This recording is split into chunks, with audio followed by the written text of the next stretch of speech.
Alright, what I got here is a 2002 Ford Escape. When they brought this to me, they said it drove funny and sometimes it would get wobbling really bad. Okay, now I looked and it has all the same tires on it, front and back. And the back one's a little better than the front. Okay. Then when I get over here to the driver's side, I notice this tire's wore the most. Okay. And it's wore on the inside. I jacked it up and I really don't feel no play in it right there like that, but let's go underneath and take a look. Okay, what I've done is I got looking at all four tires. Like I say, they're all matching tires. The two on the back have a lot more tread than the fronts. This front on this side is wore excessively more, so this is where I went to. On some of these Fords and a lot of other cars too, the way they're made, you want to jack up under the body, and that way it lets the suspension hang and you can check for loose parts. Now if it's made with the spring in the middle, the A-arms, you can jack up on the A-arm, but if you jack up on the A-arm on something like this one, it just smashes everything together and stays tight, so you never get the play out of it. And if you're unsure of your vehicle and you're trying to find something loose, you know, it doesn't hurt just to jack it up both ways, under the A-arm and under the body, and check for loose pieces. Now right away when I got looking under here, I noticed a ball joint issue. Let me see if I can zoom you in here. Too far.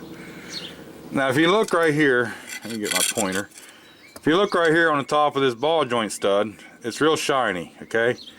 That's telling me that that ball joint stud's been working around inside this knuckle. And what you got is you got a ball joint in this lower control arm down here. Oops. Got a ball joint in that lower control arm. Now some of these, they make you change the whole control arm if you got to change ball joint. This one looks like it might be a press-in joint in that lower control arm. We'll have to look and see. But I'm suspecting the ball joint.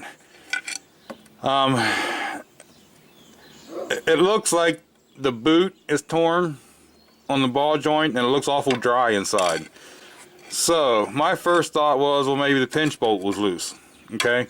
But I don't believe that was the case. I believe what happened is that the ball joint dried out and got locked up and got really hard to turn when you turn the steering wheel right to left. It had to turn somewhere.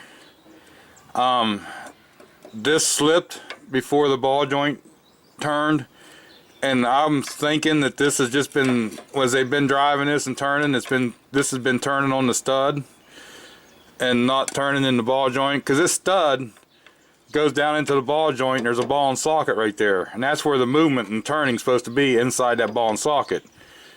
But I think it's been up here, and if you put this screwdriver here, or this pry bar underneath of it, and if you watch this ball joint stud sticking out, that's supposed to be clamped in there tight, not supposed to move. But if you notice, that thing just walks all over the place. And they was getting what they called like a big wobble sometimes, and when they change speeds or whatever, and right here is probably what it is. If you notice, when I do this, it lets this front tire just shake everywhere. So that's probably what their wobble was. Now, the issue, can I get a ball joint to push up in here? And when I take this apart, is this knuckle going to be wallered out or wore out to where I can't get a ball joint tight in there? So that's going to be the next issue. What I'm going to do is I'm going to tear this all apart and I'll inspect this hole and this ball joint stud and see if I can tell if the knuckle is worn too much or not. This is a pinch bolted thing, which means the tighter you tighten this bolt, there's a nut on the other side of this bolt, and there's a slot in this knuckle. So the more you tighten it, the more it's supposed to pinch around this stud. But this is a heavy cast piece, so it's not made to take up, you know, 1/8 of an inch of gap. It's just made to take up thousandths just to pinch it together. So we'll have to tear this one apart, inspect it, and see where we're going to go from here. Okay, just to show you what I meant, I jacked this up on the A-arm now, And I did have it over here on the mount that hooked to the body. And see, when you have it like this, and you try to get that same effect, see how tight it is? You can't hardly move it at all. That's because I got this A-arm pinched up in there. So I'm gonna end the video here, and I'll bring you back once I get some stuff tore apart and figure out what's going on.